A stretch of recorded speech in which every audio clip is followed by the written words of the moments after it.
Hello students, आज इस video में हम अपने चैप्टर 5 बैंकिंग को ख़त्म करेंगे। प्रीवियस वीडियो में आप बैंकिंग चैप्टर्स की कमर्शियल बैंक, सेंट्रल बैंक, उनके functions, difference and how to control the money supply by central bank, ये टॉपिक्स हम ऑलरेडी कवर कर चुके हैं। अगर आपने नहीं देखे तो आप वो वीडियोस जो हैं वो जाके वॉच कर सकते हैं। तो आज इस वीडियो में हम बहुत इंपॉर्टेंट टॉपिक कवर करने लगे हैं, जिसमें से काफ़ी ज़्यादा चांसेस हैं आपके बोर्ड एग्जाम्स में क्वेश्चन आने का। तो टॉपिक क्या है हमारा? Credit creation process, money multiplier और money creation by a commercial bank. तीनों का मतलब सेम है। आपको किसी भी तरीके से वो क्वेश्चन जो है वो पूछ सकते हैं कि कमर्शियल बैंक जो है वो मनी कैसे क्रिएट करते हैं। तो ये टॉपिक समझने से पहले हम कुछ इम्पॉर्टेंट टर्म समझेंगे, जिसका यूज़ जो है जब हम ये क्वेश्चन पढ़ेंगे तब ये टर्म्स जो है वहाँ पे वो यूज़ होंगी। तो सबसे पहले हम देखते हैं कि जो डिपॉजिट्स है वो कितनी तरह के होते हैं, प्राइमरी एंड सेकेंडरी डिपॉजिट। अब प्राइमरी डिपॉजिट क्या है? Primary deposits are a cash deposit with the commercial bank by the people. Means जो हम लोग अपने पैसे कमर्शियल बैंक के पास जाके सेव करते हैं या जमा करवाते हैं, उसको हम क्या बोलते हैं? Primary deposit. And these are part of total demand deposits of the bank. के बैंक के जो डिमांड डिपॉजिट्स होते हैं उनका एक पार्ट होता है। Now what is the secondary deposits? Secondary deposits क्या है? Are those deposits which arise on account of loans by the bank to the people. Means ये वो डिपॉजिट्स हैं जो किस तरीके से अराइज हुए हैं? On account of loan. अब लोन कौन दे रहा है? Commercial bank. कैसे? By the bank to people. जो बैंक है वो लोन दे करके लोगों को उस तरीके से इस डिपॉजिट को क्रिएट कर रहा है। And these are also a part of total demand deposit of the bank. और यही बच्चे मेन टर्म है जिससे जो बैंक है, जो हम ये टॉपिक पढ़ने जा रहे हैं, उसी से रिलेटेड है कि बैंक जो मनी क्रिएट कैसे करता है। तो उसके पास ये दोनों तरीके के डिपॉजिट्स हैं जिससे वो मनी क्रिएशन करता है। प्राइमरी डिपॉजिट जो इनिशियली हम लोग बैंक के पास रखते हैं और उन्हीं डिपॉजिट्स से वो लोन अराइज करके अपना सेकेंडरी डिपॉजिट बनाता है और जिससे वो मनी को क्रिएट करता है। नाउ मनी क्रिएशन जो है एक बहुत इंपॉर्टेंट एक्टिविटी है कमर्शियल बैंक की। Through this process commercial banks create credit which is created through excess reserve of the initial deposit. Initial deposit means आपके प्राइमरी डिपॉजिट कि उसमें से जितना भी उसको रिजर्व रिक्वायर्ड है बैंक को, वो रख के बाकी प्रोसीजर से, बाकी अमाउंट से वो क्या क्रिएट करता है? मनी क्रिएट करता है। अब हम इस प्रोसीजर को थोड़ा डिटेल में समझते हैं कि कमर्शियल बैंक जो मनी क्रिएट करता कैसे है। तो उस प्रोसीजर को अच्छे से समझने के लिए ये जो सारा कंसेप्ट है दो अजम्पशंस के ऊपर बेस्ड है, जिसको आपने बहुत ध्यान से समझना है और अपने माइंड में रखना है। पहली अजम्पशन क्या है आपकी? The entire banking system is a one unit known as bank. कि हम पूरे इंटायर बैंकिंग सिस्टम को सिर्फ एक ही यूनिट मान के चल रहे हैं कि सभी की डीलिंग किस में हो रही है? बैंक में। सेकेंड वेरी इंपॉर्टेंट असम्पशन, ये all the receipts and payments in the economy is done through the banks not in cash. Means जो भी रिसिप्ट और पेमेंट होगी इकोनॉमी में, अगर आपको कहीं पैसे देने हैं, पेमेंट करनी है, या आपको कहीं से पैसे मिले हैं, वो सारी ट्रांजैक्शंस कैसे हो रही हैं? सिर्फ बैंक के थ्रू। कोई भी कैश ट्रांजैक्शंस नहीं हो रही। तो इन दो अजम्पशंस के साथ हम इस क्रेडिट क्रिएशन को यहाँ पे स्टडी करेंगे। For the credit creation commercial banks are legally required to keep a certain function of deposit with RBI and themselves। कि इस क्रेडिट क्रिएशन के प्रोसेस को करने के लिए कमर्शियली बैंक को क्या करना होता है? लीगली कुछ सर्टन फ्रैक्शन अपने डिपॉजिट का किसके पास रखना होता है? RBI के पास। और कुछ पोर्शन कहाँ रखना होता है? कमर्शियल बैंक को खुद अपने पास रखना होता है।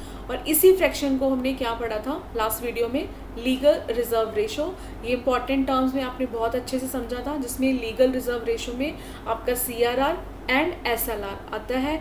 वो पोर्शन जो है, कुछ पोर्शन CRR का वो RBI के पास रखेगा और SLR का जो पोर्शन है कमर्शियल बैंक खुद अपने पास मेंटेन करके रखते हैं। उसके बाद जो अमाउंट बचती है वहाँ से जो कमर्शियल बैंक है वो क्रेडिट क्रिएशन का प्रोसेस जो है वो शुरू कर देता है।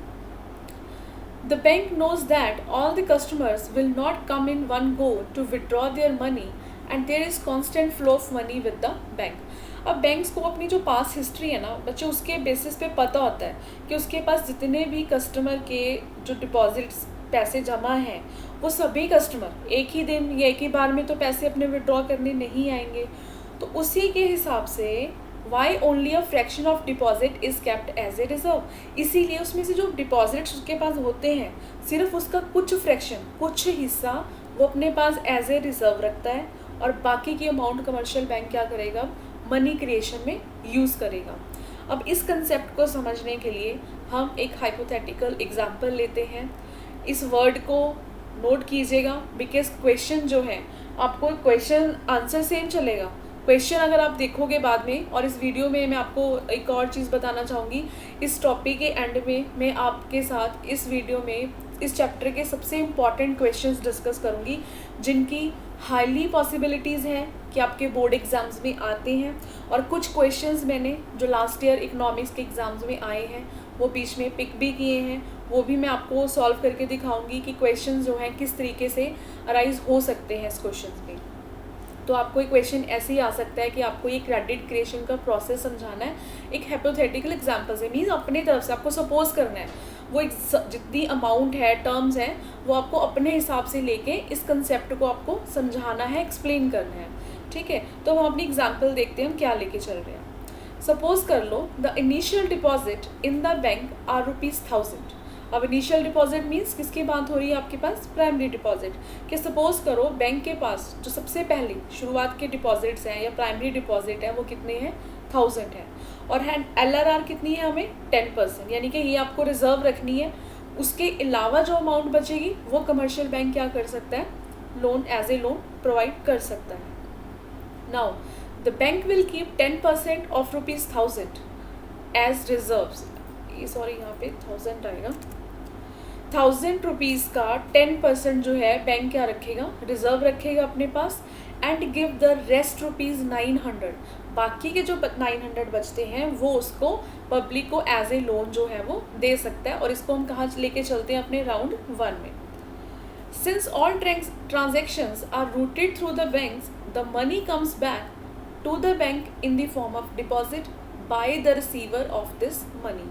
अब इस कंसेप्ट को ध्यान से समझिएगा कि ये मनी क्रिएशन का प्रोसीजर शुरू कैसे होगा। इनिशियली डिपॉजिट कितना था, 1000, 10% रिजर्व रखा, बाकी 900 हमने क्या प्रोवाइड कर दिया, लोन। अब हमने सबसे स्टार्टिंग में अपनी एक अजम्पशंस ली थी कि जो भी ट्रांजेक्शन्स हैं पहले तो वो कहाँ होंगी, बैंक के थ्रू रूट होंगी। ठीक है, सेकेंड अजम्पशन हमने क्या ली थी कि जो भी बायर डिपॉजिट मनी रिसीव करेगा या भी आप कोई पेमेंट करोगे वो किसकी फॉर्म में डिपॉजिट हो जाएंगे, बैंक के पास। तो जब वो 900 जो बैंक ने लोन दिया, अब दोबारा घूम के वो कहाँ आ गया, बैंक के पास ही आ गया। ठीक है, तो अब इससे क्या हुआ, आपका जो आपका डिपॉजिट था वो बाय 900 से फिर से क्या हो जाएगा, इंक्रीज़ हो जाएगा। मींस वो जो 900 आपने किसी को लोन दिया वो उसने विड्रॉ नहीं किया कैश में, वो आपके अकाउंट में रिफ्लेक्ट कर रहा है उस बंदे के अकाउंट में। ठीक है, तो अब so that their total financial liability कितनी हो गई है, 1000 इनिशियली डिपॉजिट था, ये जो 900 हमने लोन लेंड किया ये दोबारा से घूम के हमारे पास ही वापस आ गया, यानी कि अब बैंक के पास टोटल कितने अमाउंट होगी आपका, 1900। अब यहाँ पे आपको बताया गया कि 1000 रुपीज़ क्या है आपके प्राइमरी डिपॉजिट और 900 क्या है यहाँ पे, क्योंकि हमने इसको कैसे क्रिएट किया है, in account by a way of loans, ये लोन के ज़रिए क्रिएट किया गया, इसीलिए हम इसको यहाँ पे क्या बोल रहे हैं, सेकेंडरी डिपॉजिट। अब हमारा स्टार्ट होता है राउंड सेकेंड। इसमें बैंक क्या करेगा, फिर से वही प्रोसीजर रिपीट करेगा, 10% एज ए रिजर्व रख लेगा 900 का, 900 का 10% कितना होएगा आपका, 90 रुपीज़। वो बाकी कितने बचे आपके पास, 810, वो हम क्या करेंगे, पब्लिक को फिर से एज ए लोन जो है वो प्रोवाइड कर देंगे। जब ये 810 का हम लोन क्रिएट करेंगे, यही लोन फिर से आपके पास, क्योंकि बैंक में ही ट्रांजैक्शन हो रही है, कैश तो विड्रॉ हुआ नहीं है, जिसको भी लोन दिया उसके अकाउंट में ये रिफ्लेक्ट कर रहे हैं, तो पैसे कहाँ है, बैंक के पास ही, फिर से ही आपके डिपॉजिट में यहाँ पे ऐड हो जाएंगे। मींस ये अब 1900 में 810 आप फिर से ऐड कर लोगे, और ये जो आपका प्रोसेस है वो चलता रहेगा, गोज ऑन एंड ऑन। कब तक चलेगा, till the reserves are exhausted, In this way, commercial bank create a multiple credit with just the initial deposit. इस तरीके से जो कमर्शियल बैंक है वो मल्टीपल क्रेडिट जो है वो क्रिएट करता रहता है अपने इनिशियल डिपॉजिट से। अब हमने देखना है कि इसकी लिमिट कहाँ तक जाती है, कैसे ये जो डिपॉजिट है हम अपने 1000 रुपीज़ को उससे आप कितना मनी क्रिएट कर सकते हो। तो पहले तो इस कंसेप्ट को ही हम क्या कह रहे हैं, मनी मल्टीप्लायर या फिर क्रेडिट मल्टीप्लायर। बच्चे जो मैं टर्म्स बोल रही हूँ या जो आपके सामने लिखी हुई हैं आपको दिख रही हैं, प्लीज़ इसको नोट डाउन कर लेना अपनी कॉपी के ऊपर, बिकॉज आपको चांसेस हैं कि डायरेक्टली क्वेश्चन भी पूछ सकते हैं कि मनी क्रिएट करना है, मनी क्रिएट कैसे करता है कमर्शियल बैंक, फिर तो आपको पता है कि मुझे वो आंसर लिखना है। बट अगर इस तरीके की टर्म्स भी आपको पेपर में पूछी जा सकती हैं तो आपने कंफ्यूज नहीं होना। मनी मल्टीप्लायर भी हम इस कंसेप्ट को कहते हैं और क्रेडिट मल्टीप्लायर भी कहते हैं, और उसको डिनोट किससे करते हैं हम लोग, के वर्ड से, ठीक है। अब मनी मल्टीप्लायर का फॉर्मूला कैसा है, क्या है जिससे मुझे पता चले कि बैंक ने 1000 रुपीज़ में एट द एंड पैसे कितने बना दिए होंगे। अब वो भी तो जानने के लिए हम एक्साइटेड है ना। हमने यहाँ पे राउंड 2 के बाद लिख तो दिया है कि प्रोसेस गोज ऑन एंड चलता रहेगा, कहाँ तक चलेगा वो पता करने के लिए आपसे क्वेश्चन छोटे न्यूमेरिकल्स में भी इसमें आते हैं कि आपके पास इनिशियली इतना डिपॉजिट है, इतना आपके पास LRR है, तो आप कितना टाइम मनी मल्टीप्लाई कर सकते हो। तो फॉर्मूला क्या है, 1/LRR मीन्स इस केस में हम देखते हैं कि हमारा मनी मल्टीप्लायर कितना होगा। 1 LRR कितना था आपका 10%, तो 1/10 अगर आप इसको कैलकुलेशन करोगे तो आपके पास ये कितना आ जाएगा 10 टाइम्स। यानी कि जो आपका अमाउंट है 1000 रुपीज़ वो कहाँ तक आप मनी क्रिएट कर पाओगे उससे, 1000 इंटू 10 टाइम्स कितना हो जाएगा आपका 10,000, ठीक है। तो 10,000 रुपीज़ जो है आप 1000 से कमर्शियल बैंक ने कितना मनी क्रिएट कर दिया 10,000। ये आपने मनी मल्टीप्लायर निकालना है। अगर यही अमाउंट निकालनी है आपको कि कितना क्रेडिट क्रिएट किया कमर्शियल बैंक ने, तो आप ये फॉर्मूला लगाओगे, बिकॉज आपको 1 मार्क्स में ये क्वेश्चन आ सकता है। आपको इनिशियली डिपॉजिट दे देंगे, LRR दे देंगे और आपसे पूछा जाएगा कि कमर्शियल बैंक ने कितना मनी क्रिएट किया, तो उसके लिए आप क्या फॉर्मूला लगाओगे, 1/RR मल्टीप्लाई कैश रिजर्व, जितना आपके पास इनिशियली डिपॉजिट था। अब इसी एग्जाम्पल को हम एक टेबल की फॉर्म में भी समझ लेते हैं, ठीक है। डिपॉजिट्स लिखेंगे जो हम लोन प्रोवाइड कर रहे हैं, और यहाँ पे आपके कैश रिजर्व जो बैंक रख रहा है आपके पास। इस पर्टिकुलर क्वेश्चन में हमने कितनी परसेंटेज ली है, यहाँ पे 10%। अगर वहाँ पे आपको खुद से एग्जाम्पल बोलते हैं कि कोई भी न्यूमेरिकल एग्जाम्पल से एक्सप्लेन कीजिए, तो आप इजी कैलकुलेशन के लिए ये टर्म्स उठा सकते हैं। बट अगर आपको पेपर में मान लो कोई न्यूमेरिकल क्वेश्चन आ जाता है जहाँ पे ये आपको जो मनी मल्टीप्लायर है मान लो वो आपको 5% देता है, तब आपने ये याद नहीं रखना या ये रट्टा नहीं मारना कि कोई भी मनी है वो 10 टाइम्स तक मल्टीप्लाई हो जाती है। वो किस तरीके से हमने चेक करना है कि कितना मनी मल्टीप्लायर होएगा, इस कैलकुलेशन से, ठीक है। तो अब जैसे राउंड 1 में इनिशियली हमारे पास डिपॉजिट कितना था 1000, 100 रुपीज़ रिजर्व रखा, 900 बैंक ने लोन प्रोवाइड कर दिया। देन राउंड 1 में यही लोन की अमाउंट जो है हमारे पास बैंक के पास किस तरीके से जमा हो जाती है एज ए डिपॉजिट, फिर इसमें से वो 10% रखेगा, 810 बचा, वो लोन प्रोवाइड हो गया। यही 810 फिर हमारे पास कहाँ रिफ्लेक्ट करेगा बैंक में, डिपॉजिट्स में 810, फिर से 10% रखा, 729 कहाँ दे दिया, लोन। तो ये प्रोसेस आपका चलता रहेगा कब तक, अब ये हमने निकाल लिया है कि कमर्शियल बैंक कितना मनी क्रिएट कर सकता है, या फॉर्मूला अप्लाई करोगे। अब देखना इसका जो टोटल है कितने राउंड तक चलता रहेगा, ये 10,000, लोन कितना क्रिएट कर पाओगे 9,000, और इसका कैश रिजर्व का टोटल कितना आ जाएगा आपका 1000 रुपीज़। तो ये आपने फॉर्मूला लगाना है, फॉर्मूले की कैलकुलेशन करके आप देख सकते हो खुद से, 1000 रुपीज़ लिख के 1/10 जो उसका परसेंटेज का 100 है वो ऊपर चला जाएगा।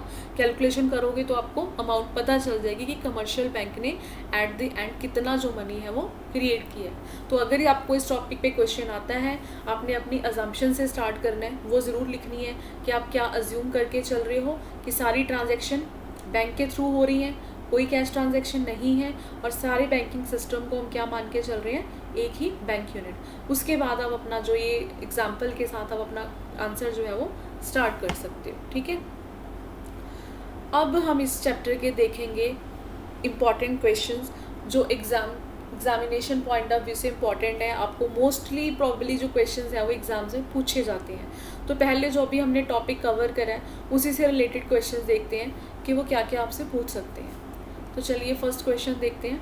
How do banks create money और explain the concept of credit creation by the bank. ये तो वो आपका बिल्कुल डायरेक्ट क्वेश्चन जो उन्होंने डायरेक्टली पूछ लिया, आपको समझ में आ गया कि हाँ मनी क्रिएशन का पूछा है, एक्सप्लेन कर दो, ठीक है। तो इस पर कई बार आपके ना वैल्यू एडेड क्वेश्चन भी बन जाते हैं। वैल्यू एडेड क्वेश्चन कैसे, जैसे कि हम ये देखते हैं, the introduction of Jan Dhan Yojana has led to the addition of 1000 crore to the banking system. Jan Dhan योजना सिस्टम क्या था आपका, कि इस योजना में सरकार ने क्या किया था कि जिन लोगों के कहीं पे भी बैंक में कोई अकाउंट नहीं है, तो इस योजना में गवर्नमेंट ने क्या करा था, हर लोगों के जो है वो अपने अकाउंट्स क्रिएट करवा दिए थे ज़ीरो बैलेंसिंग स्कीम से, ठीक है।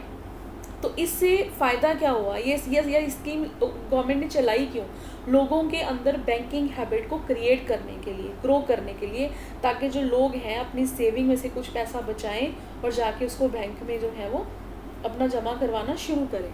तो इसी स्कीम से वो क्या बोल रहा है कि बैंकिंग सिस्टम के अंदर कितना एडिशन हो गया, 1000 करोड़ का। If it is believe that on the average LRR, अब हम यहाँ पे एवरेज LRR कितनी लेके चल रहे हैं, 25%। ऊपर देखिए क्वेश्चन में हमने कितना लिया था, 10%। तो अभी आप जो क्वेश्चन आप निकालोगे रेशो, वहाँ पे क्या लिखोगे, 25%। तो आपको उन्होंने क्वेश्चन क्या पूछा है कि what will be the extent of money creation. तो आप सेम फॉर्मूला ऊपर अप्लाई करोगे जो आपने पढ़ा है। जहाँ पे मैंने यहाँ पे 10 लिखा है, आप सिर्फ यहाँ पे क्या राइट डाउन करोगे, 25, और आप कैलकुलेशन करके अमाउंट देख सकते हो कि 1000 से जो है जनधन योजना से कितनी मनी जो है इकोनॉमी में गवर्नमेंट ने क्रिएट करा था। नेक्स्ट क्वेश्चन देखते हैं। What is the value of credit created if LRR is 10% and the initial deposit is 100 crore. Explain with numerical example. फिर से आपको क्रेडिट क्रिएशन का ही क्वेश्चन समझाना है, बस वहाँ पे आपको चेंज क्या करना है, जो हमने टर्म 1000 शो करी है वहाँ पे आपने जस्ट ही अपनी वैल्यूज चेंज कर देनी है। बाकी एग्जाम्पल्स, बाकी एक्सप्लेनेशन जो आपकी वो सेम रहेगी। उसके अलावा बच्चे, तो आप ये क्वेश्चन के ऊपर स्टार मार्क देख रहे हो, ये वो क्वेश्चन है जो लास्ट ईयर इकोनॉमिक्स के पेपर में आए हैं। जैसे मैंने आपको बताया था कि इस चैप्टर में 3 टॉपिक बहुत इंपॉर्टेंट है। सेंट्रल बैंक के फंक्शंस, सेंट्रल बैंक की टेक्निक जहाँ से वो मनी सप्लाई कंट्रोल करता है, एंड थर्ड जो टॉपिक हमने आज कवर करा है, क्रेडिट क्रिएशन का।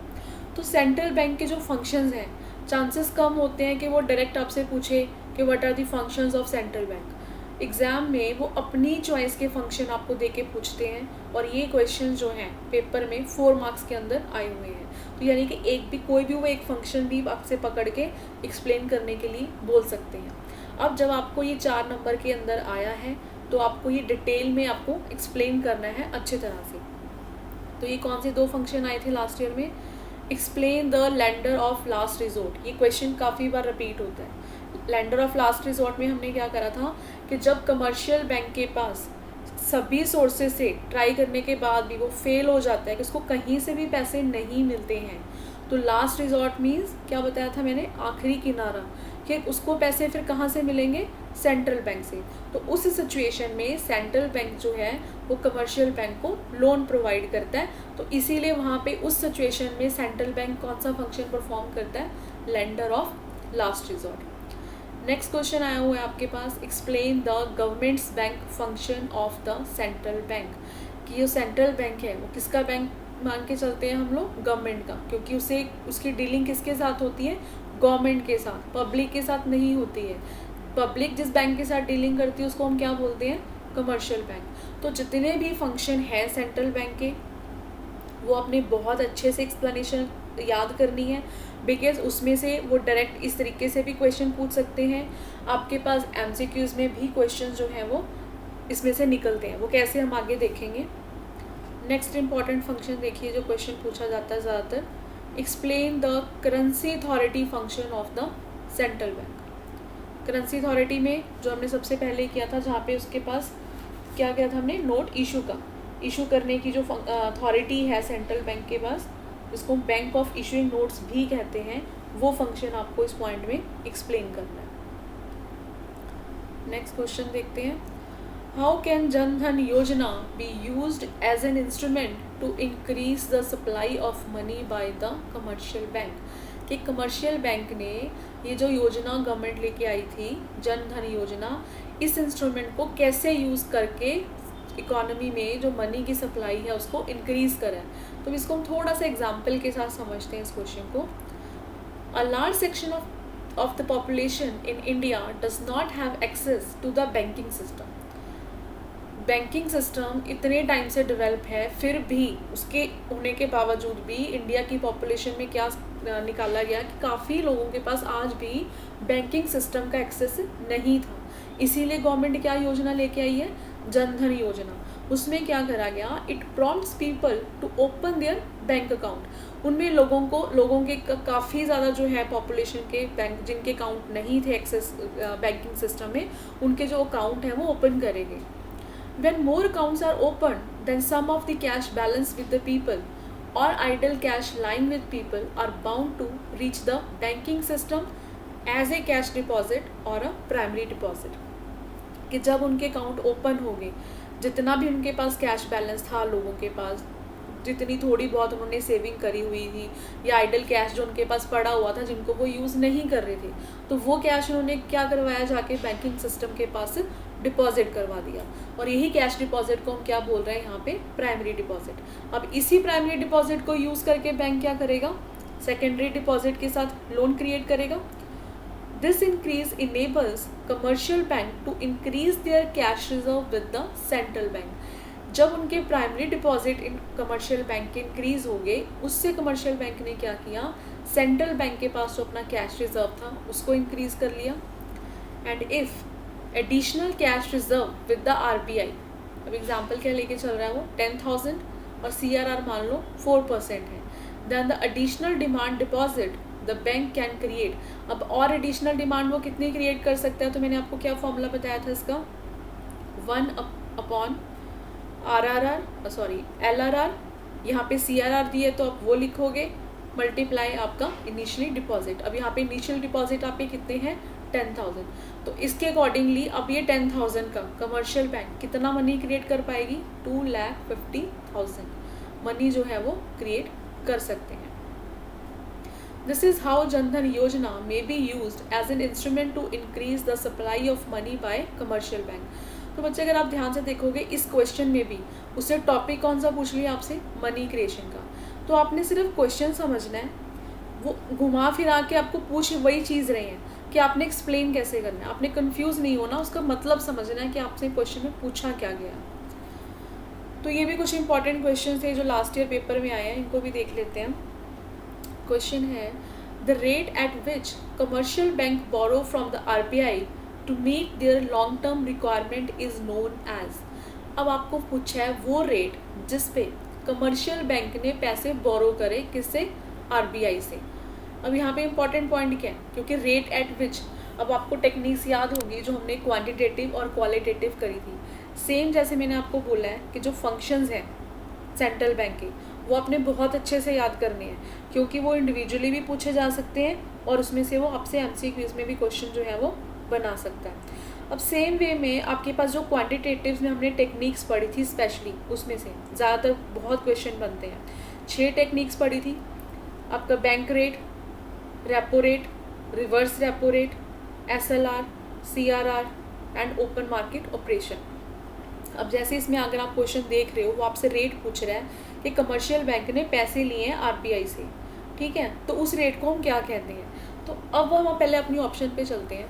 हमारे पास आ रहा है मार्जिन रिक्वायरमेंट, ये तो नहीं है। मार्जिन रिक्वायरमेंट में क्या पढ़ा था कि लोन लेने के लिए और जो आप सिक्योरिटी रख रहे हो उसके डिफरेंस को कहते हैं, तो उसका तो इस पॉइंट से कोई लेना देना है नहीं है, ठीक है। रिवर्स रेपो रेट, वो कौन सी रेपो रेट थी जहाँ पे कमर्शियल बैंक अपने खुद के रिजर्व और डिपॉजिट जो है वो RBI के पास रख के आ रहा है।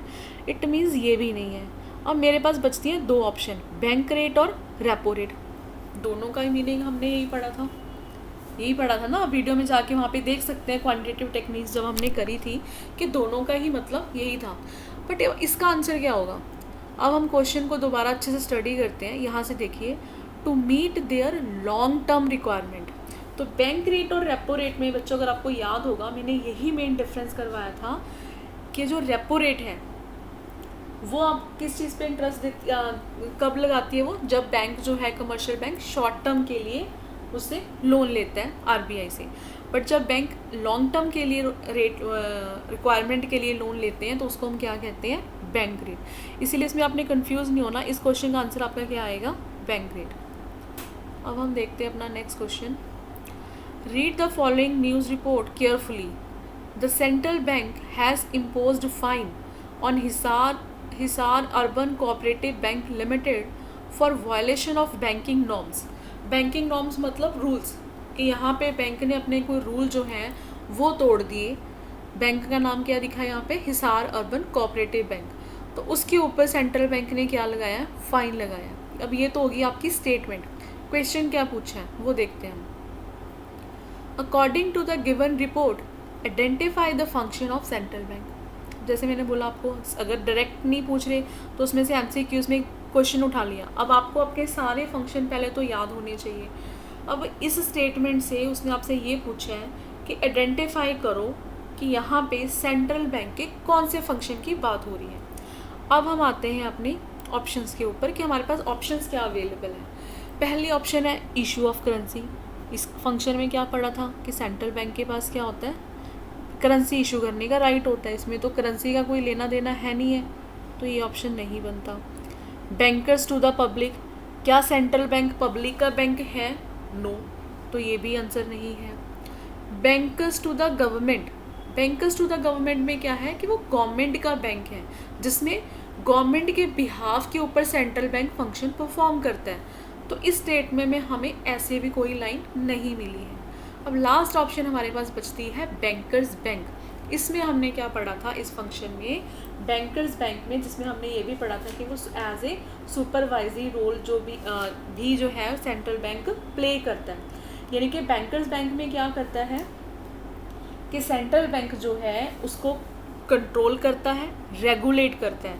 मींस कमर्शियल बैंक का जितना भी बैंकिंग सिस्टम का फंक्शनिंग है सारा सेंट्रल बैंक उसको कंट्रोल करता है। अब स्टेटमेंट में क्या बोला कि इस बैंक ने किसी बैंकिंग रूल को जो है ब्रेक करा, जिसके लिए सेंट्रल बैंक ने उस पर क्या लगाया, फाइन। तो अब यहाँ पे कौन से फंक्शन को जो है सेंट्रल बैंक अपना अप्लाई कर रहा है, बैंकर्स बैंक। यानी कि आपके इस ऑप्शन का आंसर क्या हो गया, बैंकर्स बैंक। तो आपको क्वेश्चन इस तरीके से भी पूछे जा सकते हैं। तो ये आंसर आप तभी कर पाओगे जब आपको प्रॉपर जो है वो क्लियरेंस होएगी हर फंक्शन की। नेक्स्ट हम अपना क्वेश्चन देखते हैं। Read the following statements carefully. Statement 1 ये क्या कहती है हमें, primary deposits are the cash deposit by general public with commercial bank. ये वही टॉपिक है जो अभी ऊपर पढ़ के आए हैं हम लोग कि प्राइमरी डिपॉजिट क्या पढ़ा था हमने कि क्या होते हैं, वो कैश डिपॉजिट जो पब्लिक जो है अपना कमर्शियल बैंक के पास रखती है। तो यानी कि ये स्टेटमेंट जो लिखी है ठीक है, सही बोल रहे हैं, ठीक है। नेक्स्ट स्टेटमेंट देखते हैं। Secondary deposits are those deposits which arise on account of credit provided by the commercial bank to the people.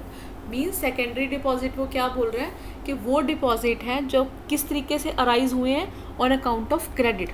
कौन दे रहा है उसको, commercial bank to the people. Second statement भी ठीक है। अब ऑप्शंस क्या है हमारे पास, statement 1 is true and 2 is false, wrong. 1 is false, 2 is right, ये भी wrong. Both statements are true and both statements are false. तो ये दोनों ही स्टेटमेंट क्या है आपकी, ट्रू है। मीन्स यहाँ पे जो दोनों स्टेटमेंट बोली गई हैं कि प्राइमरी और सेकेंडरी वो दोनों ही क्या है इस केस में सही है। तो इस तरीके से बच्चों आपने देखा कि क्वेश्चंस किस तरीके से आपसे बन सकते हैं। बहुत छोटा सा टॉपिक है, बहुत इजी लेसन है। आपको मेन 3 टॉपिक के ऊपर यहाँ पे फोकस करना है और उसमें से लेंथी क्वेश्चन भी बन सकते हैं आपके 4 मार्क्स में। और इस तरीके से MCQ के जो क्वेश्चन हैं आपने देखे हैं 1 मार्क्स के, ऑलरेडी ये लास्ट ईयर के एग्ज़ाम में आ चुके हैं। तो इस तरीके से आपने अपने इस चैप्टर की जो है वो तैयारी करनी है। आई होप ये आपको जो चैप्टर मैंने समझाया अच्छे से समझ आया होगा। बाकी की जो पार्ट्स हैं आप वीडियो 1 और पार्ट 2 जो है जाके वॉच कर सकते हैं अगर आपने नहीं देखा है। ठीक है जी, थैंक यू।